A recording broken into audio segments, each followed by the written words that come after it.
నమస్కారం వార్తలకు స్వాగతం ముందుగా ముఖ్యాంశాలు కాంగ్రెస్ భారీ బహిరంగ సభలో పాల్గొన్న సీఎం రేవంత్ రెడ్డి మాజీ సీఎం కేసీఆర్ పై ఫైర్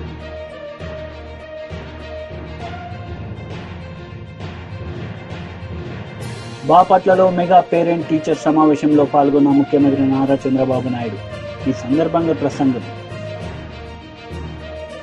కాంగ్రెస్ భారీ బహిరంగ సభలో సీఎం రేవంత్ రెడ్డి పాల్గొన్నారు. ఈ సందర్భంగా ఆయన ప్రసంగించారు.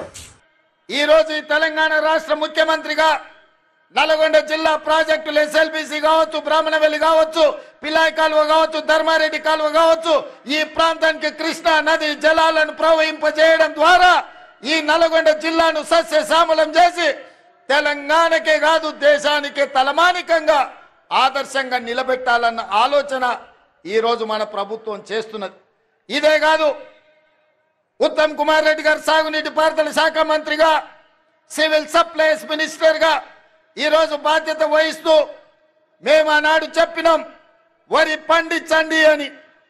గత ప్రభుత్వం చంద్రశేఖరరావు గారు అన్నారు, వరి వేసుకుంటే మీరు ఉరి వేసుకున్నట్టే, వరి కొనుగోలు కేంద్రాలు మేము తెరవము, వరి కొనము, మేము మీరేసుకుంటే మీ కర్మ అని ఆనాటి ప్రభుత్వం చంద్రశేఖరరావు గారు అన్నారు.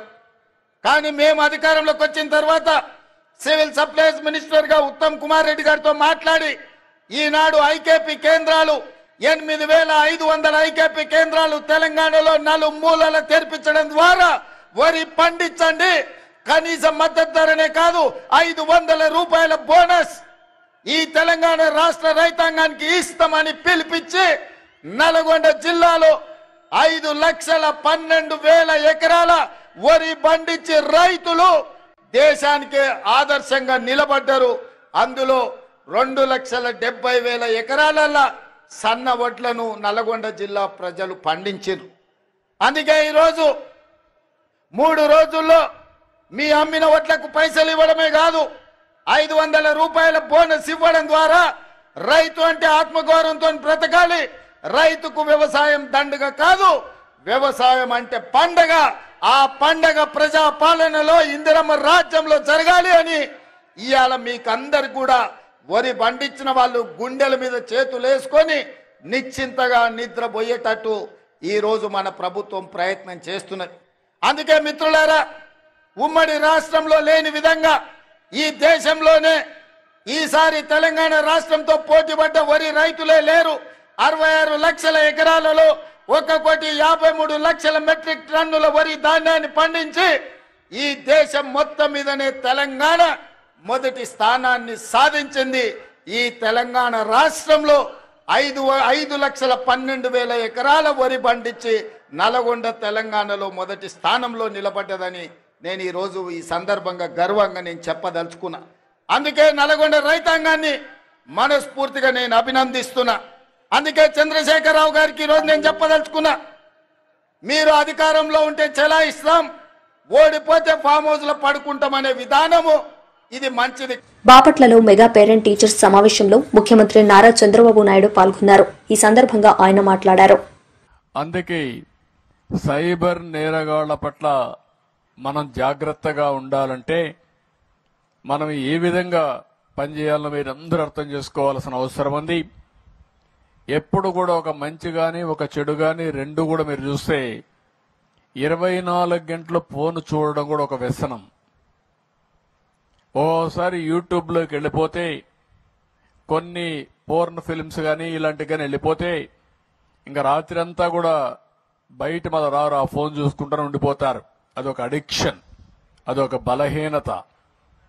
అలాంటి సమయంలో ఇంకా పిల్లలు చదువుకునే పరిస్థితి కూడా ఉండదు, చాలా ఇబ్బందులు వస్తాయి. కాబట్టి తల్లిదండ్రులు అన్ని జాగ్రత్తలు తీసుకోవాలి, టీచర్లు కూడా జాగ్రత్త తీసుకోవాలి.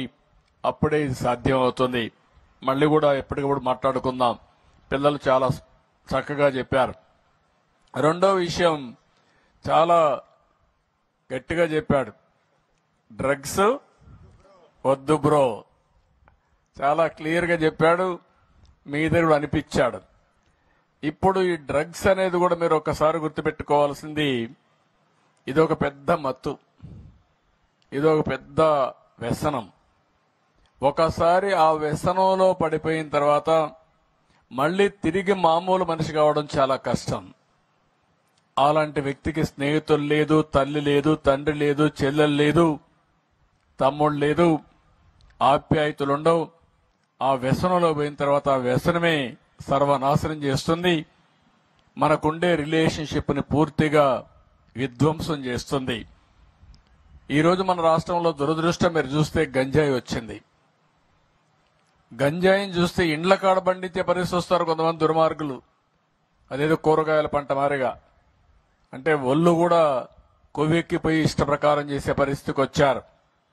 అందుకనే రాష్ట్రం మొత్తం పెద్ద ఎత్తున ఈగల్ అనే పేరు పెట్టి, ఏదైతే ఈగల్ పేరుతో పర్యవేక్షణ చేస్తున్నాం, ఎక్కడికక్కడ సమర్థవంతంగా కంట్రోల్ చేస్తాం. ఎవరైనా డ్రగ్ గంజాయి పండించినా, డ్రగ్ వ్యాపారం చేసినా, డిస్ట్రిబ్యూషన్ చేసినా, కన్జ్యూమ్ చేసినా మెర్సిలెస్ గా యాక్ట్ చేస్తాం. అది కంట్రోల్ చేయకపోతే మాత్రం ఇదవుతుంది. ఇక్కడ స్కూల్స్ నుంచే ఈ ఉద్యమం ప్రారంభం కావాల్సిన అవసరం ఉంది. ఆ చైతన్యం వస్తేనే ఇది సాధ్యమవుతుంది. నేను ఒకటి అడుగుతున్నా, ఇక్కడుండే పేరెంట్స్ అందరినీ, పిల్లలందరినీ, ఇద్దరు చెప్పింది మీ అందరికి అర్థమైందా అని అడుగుతున్నా. ఫస్ట్ టైం అర్థమైందంటే చేతులు పైకి ఎత్తండి. ఓకే. రెండోది, మనం కూడా కొన్ని బలహీనతలు ఉంటాయి. ఓసారి ఆడంబ సూరత్వం ఇప్పుడు మీ మనసులోకి ఎక్కింది. మన పిల్లల్ని జాగ్రత్తగా చూసుకోవాలి. సాయంత్రం అయితే ఫోన్లన్నీ వీళ్ళకి ఇవ్వకూడదు. లేకపోతే ఏం జరిగిందో ఒకసారి వీళ్ళని వాచ్ చేసుకుంటా ఉండాలని ఆలోచిస్తారు. వారం రోజులు పోయిన తర్వాత కొద్దిగా ఏదైతే మనం కొన్ని రోజుల తర్వాత మర్చిపోతామో మన ప్రాధాన్యత తగ్గిపోతుంది. ప్రాధాన్యత తగ్గి పూర్తిగా మర్చిపోయినప్పుడు మన పిల్లలు కూడా ఎవరన్నా చెడగొట్టాలంటే చెడగొడితే ఒక స్థాయి దాటిన తర్వాత మీరు మార్చుకోవాలన్నా మార్చుకోలేరు. ఈ విషయం మీరు గుర్తుపెట్టుకోవాలి. తల్లి, తండ్రి, గురువు, ఇక్కడుండే పిల్లలందరూ గుర్తుపెట్టుకోవాల్సింది, ఇలాంటివి రాకుండా జాగ్రత్త తీసుకుంటే మన జీవితాలు బాగుంటాయి, ఆనందంగా ఉంటాం. ఆ విషయాల్ని మాట్లాడతాను. ఈ రోజు నుంచి మా పిల్లల పట్ల మేము జాగ్రత్తలు తీసుకుంటామని టీచర్స్, స్టూడెంట్, పేరెంట్స్ అందరూ చేతులు పైకెత్తాలి. గట్టిగా అనునిత్యం జ్ఞాపకం రావాలి, చేతులు పైకెత్తాలి. మీరు నిజమైన పిల్లలపైన ప్రేమ ఉంటే మీ పిల్లలు ఏం చేస్తున్నారో అనునిత్యం ఒక కన్నేసి పెట్టాలి, డేగ కన్నేయాలి. వాళ్ళ వెల్విషర్ అయితే పర్వాలేదులే, వాళ్ళు ఏమైనా నాకు బాధ లేదనుకుంటే మాత్రం మీరు నిజమైన తల్లిదండ్రులు కాదు. ఒక్కొక్కసారి మీకు పని ఒత్తిడి వల్ల కూడా మీరు మరిచిపోతే కష్టం. దయచేసి సీరియస్ గా తీసుకోండి. నేను ఇక్కడ బాపట్లలో చెప్తున్నానంటే రాష్ట్రంలో ఉండే ప్రతి ఒక్క తల్లి, తండ్రి ఆలోచించుకుని మేము చేసే పని మేము చేస్తాం. మీరు కూడా అన్ని జాగ్రత్తలు తీసుకుంటే ఈ రాష్ట్రం స్వర్ణాంధ్రప్రదేశ్ అవుతుంది. అదే నా కల. ఈ పిల్లలందరూ బాగుంటేనే మనకు రాబోయే రోజుల్లో రాష్ట్ర అభివృద్ధి జరుగుతుంది. కాబట్టి అది చేయాల్సిన కోరుకుంటూ ఇద్దరు పిల్లల్ని మనస్ఫూర్తిగా అభినందిస్తున్నా. చాలా బాగా మాట్లాడారు, మంచి మెసేజ్ ఇచ్చారు. ఈరోజు సమాజంలో పెద్ద సమస్య ఇది. ఆ సమస్యని మీకు అందరికీ అర్థమయ్యే విధంగా చెప్పిన పిల్లల్ని మనస్ఫూర్తిగా అభినందిస్తూ ఆశీర్వదిస్తున్నా. ధన్యవాదాలు. థ్యాంక్ యూ పిల్లలు. ధన్యవాదాలు సార్. తదుపరి ఈ పాఠశాలలోని ప్రతి మట్టి అణువుతోటి అనుబంధం పెంచుకున్నటువంటి పూర్వ విద్యార్థి డాక్టర్ పివి కృష్ణయ్య గారు. వారు ఎంటమాలజిస్ట్ గా, అకాడమిషియన్ గా అత్యంత గురుతరమైన బాధ్యత వహించారు. వారు ఆచార్య ఎన్జి రంగా అగ్రికల్చర్ యూనివర్సిటీలో ప్రొఫెసర్ గా సేవలందించారు. బాపట్ల డీన్ గా అగ్రికల్చర్ కాలేజెస్ నెయ్రాలో, బాపట్లలో కూడా సేవలందించారు. 25 మాస్టర్స్ డిగ్రీ చేసేవారికి, 6 డాక్టరల్ స్టూడెంట్స్ స్కాలర్స్ కి సేవలందించారు. వారికి గైడ్ చేశారు. 160కి పైగా రీసెర్చ్ పేపర్స్ తయారు చేశారు. అలాగే మరి అనేక awards, life time achievement award in entomology and higher.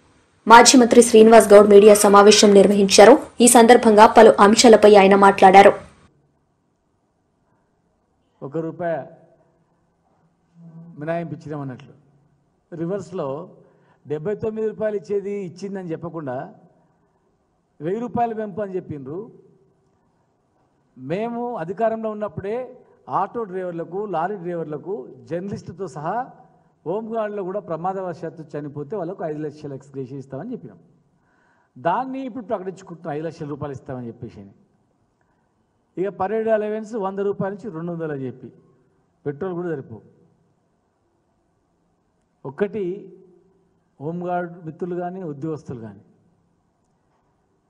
Telangana మేము రాకముందు 9,000 రూపాయలు ఉండే హోంగార్డ్స్. 9,000 రూపాయలు ఉన్నటువంటి హోంగార్డ్స్ ఇండ్లలో పనిచేయించేది, పొలాల కాడ పనిచేయించేది, అధికారులు బట్టలు ఉతికించేది, వెట్టి చాకరీ చేయించేది. మేమే నిలదీసి మా హోంగార్డులు డిగ్రీ పీజీ చదివినటువంటి వాళ్ళు ఉన్నారు, వాళ్ళతో ఈ పని చేయిస్తారు ఏమనుకుంటారని బెదిరించి గట్టిగా మాట్లాడి ఆఫీసర్లను ఒప్పించి 9,000 రూపాయలు ఉన్నటువంటి జీతభత్యాలను 12,000 చేసినాం. 12,000 రూపాయలు ఉన్నటువంటిది 2017లో ముఖ్యమంత్రి గారి సమక్షంలో మీటింగ్ పెట్టించి 2,000 మంది హోంగార్డులను రప్పించి 12,000ను ఇమ్మీడియట్గా 18,000 రూపాయలు చేసినాం. 18,000 రూపాయలు చేసిన వెంటనే మళ్ళీ 2000 సంవత్సరాల్లో కూడా మళ్ళీ ఒక మీటింగ్ పెట్టించినాం. మీటింగ్ పెట్టించి ప్రతి సంవత్సరం 18,000 నుంచి ప్రతి సంవత్సరం 1,000 రూపీస్ మీకు ఇంక్రిమెంట్ ఇస్తామని చెప్పి ప్రకటించినాం. ప్రకటించిన తర్వాత 2021 సంవత్సరంలో అప్పటికి 21,000 వచ్చింది జీతం వాళ్ళకు. దాన్ని కొత్త పిఆర్సీ వస్తే హోంగార్డులు కూడా ఆలోచన చేయండి, ఎవ్రీ ఇయర్ మీకు 1,000 రూపాయలు యాడ్ చేయాలన్నా, పిఆర్సీ అమలు చేయాలన్నా అని చెప్పి వాళ్ళతో మాట్లాడి 30% పిఆర్సీ ప్రభుత్వ ఉద్యోగులతో సమానంగా 30% పిఆర్సీని కూడా హోంగార్డులకు అమలయ్యేటట్టు చేస్తాం. 3 ఏళ్ల తర్వాత మరి ట్రాఫిక్ హోంగార్డులు అంటే పోలీసులతో సమానంగా గ్రౌండ్స్లో పనిచేసిండ్రు, ట్రాఫిక్లో పనిచేసిండ్రు, సెక్షన్ రైటర్గా పనిచేసిండ్రు, డ్రైవర్గా పనిచేసిండ్రు, పోలీసులతో సమానంగా రిస్క్ పనులు మొత్తం చేసిండ్రు. చాలామంది అడవులలో పోయి నక్సలైట్లతో చనిపోయినరు, మందుపాత్రలో చనిపోయినరు. కానీ ఎవరు పట్టించుకోలే, వాళ్ళ జీవితాలు బాగు చేయాలి, ఎవరు ఆలోచన చేయలే. ఎందుకంటే నేను హోంగార్డుల అధ్యక్షునిగా ఉంటే అప్పుడు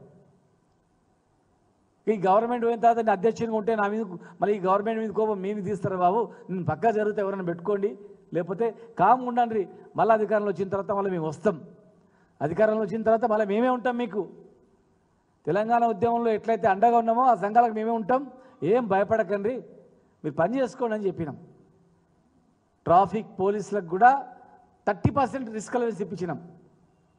10 సంవత్సరాల క్రితం 9,000 జీతభత్యాలు ఉన్నటువంటి హోంగార్డుల జీతాలు అదే ట్రాఫిక్ పోలీస్ స్టేషన్లో పనిచేసే హోంగార్డులకు 35,000 జీతమైంది. 35,000 రూపాయలు. 9,000 ఎక్కడ, 35,000 ఎక్కడ అంటే ఎంత వ్యత్యాసం చెప్పండి. 9,000 ఉన్న జీతాలను 35,000 వచ్చినాయి. వాళ్ళకు గౌరవంగా పోలీసులతో సమానంగా డ్రెస్ అలవెన్స్ కూడా ఇచ్చినాం మేము. ముఖ్యంగా ఉమెన్ హోంగార్డులు అయితే వాళ్ళు రాకపోతే జీతాలు రాకుంటుండే, ప్రెగ్నెన్సీ ఉమెన్ డెలివరీకి పోతే వాళ్ళ జీతాలు రాకుండే. మేము స్పెషల్ జీవో ఇచ్చి 3 నెలల సెలవులు జీతభత్యాలతో కూడిన సెలవులు ఉమెన్ పిఎస్ మన హోంగార్డులకు ఇచ్చినాం. ఒకవేళ భార్య డెలివరీ అయితే భర్తకు కూడా 15 రోజులు సెలవు ఇచ్చినాం హోంగార్డులకు. వాళ్ళని పర్మనెంట్ చేయాలని చెప్పి ఒక కమిటీ చేసినాం, Rajiv Trivedi committee. Special police assistants అని చెప్పి రూల్స్ ఫ్రేమ్ చేసింది. మరి అందులోనే ఒక సేమ్ ఈక్వల్ క్యాడర్ అయిన రాజీవ్ త్రివేది గారు ప్రిన్సిపల్ సెక్రటరీగా ఉండి హోంగార్డులు చాలా మంచి పని చేస్తారు, ఒక ఉద్యోగ భద్రత ఇవ్వాలా, వెల్ క్వాలిఫైడ్ ఉన్నారని చెప్పి ఈ దేశంలో ఎక్కడ లేనటువంటి విధంగా మొదలు మేమే చేయాలని చెప్పి ఒక కమిటీ స్పెషల్ పోలీస్ అసిస్టెంట్ అని పేరు పెట్టి తయారు చేసినాం. మరి రాజీవ్ త్రివేది గారు తయారు చేస్తే ఇంకో ఆయన పోలీస్ డిపార్ట్మెంట్లో ఇంకో ఆఫీసర్ ఏం చేసినంటే కాళ్ళ కింద కట్టెబెట్టి అవి పర్మనెంట్ కాకుండా తప్పుదో పట్టించి ఫైల్ నానుస్తూ ముందుకు తీసుకు. మాజీ మంత్రి గుడివాడ అమర్నాథ్ మీడియా సమావేశం నిర్వహించారు. ఈ సందర్భంగా పలు అంశాలపై ఆయన మాట్లాడారు. పూర్తి ఇన్వాల్వ్మెంట్ ఉందని చెప్పి ఒక పెద్ద ఎత్తున దుష్ప్రచారం చేసినటువంటి సందర్భాలు మీ అందరికీ తెలుసు. చంద్రబాబు నాయుడు గారు అధికారం కోసం ఎటువంటి గడ్డైనా కరవడానికి వెనుకాడ్డు అనేటువంటి విషయం ఇప్పుడే కాదు, అనేక సందర్భాల్లో ఆయన రాజకీయ జీవితంలో పూర్తి స్థాయిలో ఎంతకి దిగజారిపోయి ఆయన చేసినటువంటి ఇటువంటి విష ప్రచారాలు మనం అనేక సందర్భాల్లో చూసాం. అది మరోసారి నిన్న సిబిఐ ఇచ్చినటువంటి నివేదిక ద్వారా ఏదైతే డ్రగ్స్ అని చెప్పి ఆరోపణలు చేసినటువంటి ఆ 25,000 కేజీలకు సంబంధించినటువంటి డ్రై ఈస్ట్ ఏదైతే ఉందో దాంట్లో డ్రగ్స్ లేవని దాన్ని విడిచిపెడుతూ, ఆ కంటైనర్లు విడిచిపెడుతూ నిన్న వారు ఇచ్చినటువంటి ఆదేశాలని మనందరం కూడా చూసాం. నిన్న మీ సమక్షంలో కూడా కస్టమ్స్ సంబంధించినటువంటి అధికారులు మీతో మాట్లాడినటువంటి సందర్భాలు కూడా చూసాం. అయితే చంద్రబాబు నాయుడు గారు మొదటి నుంచి ఈ రకమైనటువంటి దుష్ప్రచారం చేయడంలో, ఈ రకంగా ఒక ఆర్గనైజ్డ్ క్రైమ్ చేయడంలో ఎంత సిద్ధహస్తురో మనం చూసాం. మీ అందరు తెలుసు, అంటే మార్చి 21వ తేదీల్లో, అంటే మార్చి 16వ తారీఖున గడిచినటువంటి సార్వత్రిక ఎన్నికలకు సంబంధించినటువంటి ఎన్నికల నోటిఫికేషన్ వస్తే మార్చి 21వ తేదీల్లో ఏదైతే గత 2 సంవత్సరాల క్రితం కేంద్ర ప్రభుత్వం అత్యున్నతమైనటువంటి నిఘా సంస్థ, అత్యున్నతమైనటువంటి ఈ ఇన్వెస్టిగేషన్ ఏజెన్సీ ఏదైతే సిబిఐ ఉందో, సిబిఐ అండర్లో ఆపరేషన్ గరుడ అనేటువంటి ఒక ఏజెన్సీని ఏర్పాటు చేసి ప్రపంచ స్థాయిలో భారతదేశానికి సరఫరా అవుతున్నటువంటి డ్రగ్స్ విషయంలో ఇంటర్పోల్తో వారికి ఉన్నటువంటి సత్సంబంధాల ద్వారా దేశానికి వస్తున్నటువంటి డ్రగ్స్ ని పట్టుకునేటువంటి కార్యక్రమానికి ఈ ఆర్గనైజేషన్ ని ఉపయోగిస్తూ 19-20 తేదీల్లో, మార్చి 19-20 తేదీల్లో విశాఖపట్నానికి సిబిఐ అధికారులు హుటాహుటిన వచ్చి 21వ తారీఖున ఒక ప్రెస్ రిలీజ్ ని, మీ అందరికీ తెలుసు, 21వ తారీఖున ఒక ప్రెస్ రిలీజ్ ని కూడా మార్చి 21వ తారీఖున ఇచ్చారు.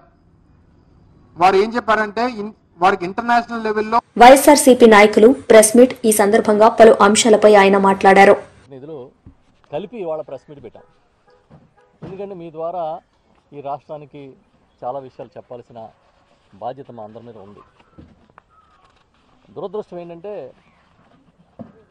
ఎంత మంచి చేసినా గత ప్రభుత్వం, జగన్మోహన్ రెడ్డి గారు ముఖ్యమంత్రిగా ఉన్నది లేనట్టు, లేనిది ఉన్నట్టు ఒక కనికట్టులాగా చూపించే కొంత మీడియా తెలుగుదేశం పార్టీకి అనుకూలంగా, ఈ ప్రభుత్వానికి అనుకూలంగా ఒక దుర్మార్గమైన ప్రచారం చేస్తున్న సంఘటనలు మనం చూస్తూ ఉన్నాం. ఆ క్రమంలోనే కాకినాడ SEZకి సంబంధించి మనం ఒకసారి మాట్లాడుకోవాల్సిన అవసరం ఏర్పడింది. 2005లో, అంటే యాక్చువల్గా 2003, బ్రీఫ్గా నేను దీని హిస్టరీ చెప్తాను, తర్వాత పెద్దలందరూ మాట్లాడతారు. 2003లో చంద్రబాబు నాయుడు గారు ఆ రోజు ముఖ్యమంత్రిగా ఉన్నప్పుడు పరిశ్రమల ఏర్పాటు కోసమని, APIC కోసమని కొంత భూమిని సేకరించారు. సేకరించిన తర్వాత 2005లో అయినా కాలపరిమితి అయిపోయింది. రాజశేఖర రెడ్డి గారు ముఖ్యమంత్రిగా వచ్చిన తర్వాత ఈ ప్రాంతంలో రిఫైనరీస్ రావాలి, ఇండస్ట్రీస్ రావాలనే ఉద్దేశంతో పెద్ద ఎత్తున భూసేకరణ అనేది ప్రారంభించారు. దాన్ని ఒక SEZగా తీర్చిదిద్దాలనుకుని ప్రారంభించడం జరిగింది. సుమారు 10,400 ఎకరాలు సేకరించాలనే ఉద్దేశంతో దీన్ని మొదలుపెట్టారు.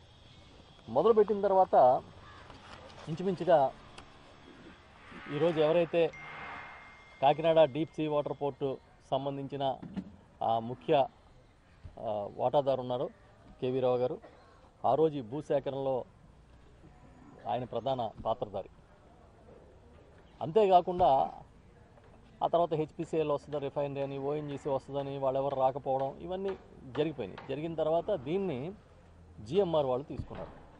సుమారు 8,150 ఎకరాల విస్తీర్ణంలో ఎస్సీజెడ్ని ఏర్పాటు చేయడం కోసం జిఎంఆర్ సంస్థ తీసుకోవడం జరిగింది.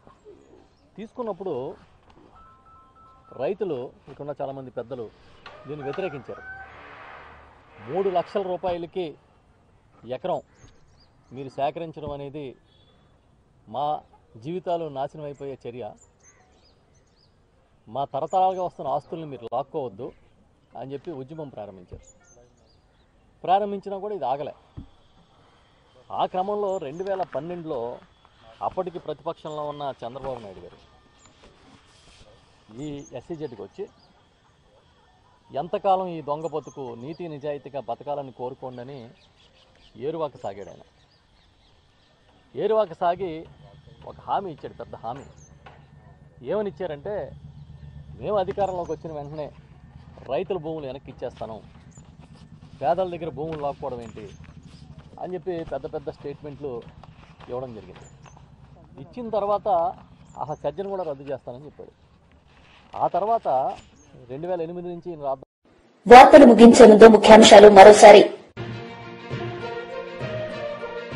కాంగ్రెస్ భారీ బహిరంగ సభలో పాల్గొన్న సీఎం రేవంత్ రెడ్డి, మాజీ సీఎం కేసీఆర్ పై ఫైర్.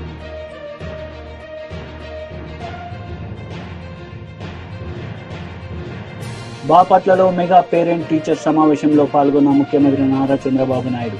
ఈ సందర్భంగా ప్రసంగం.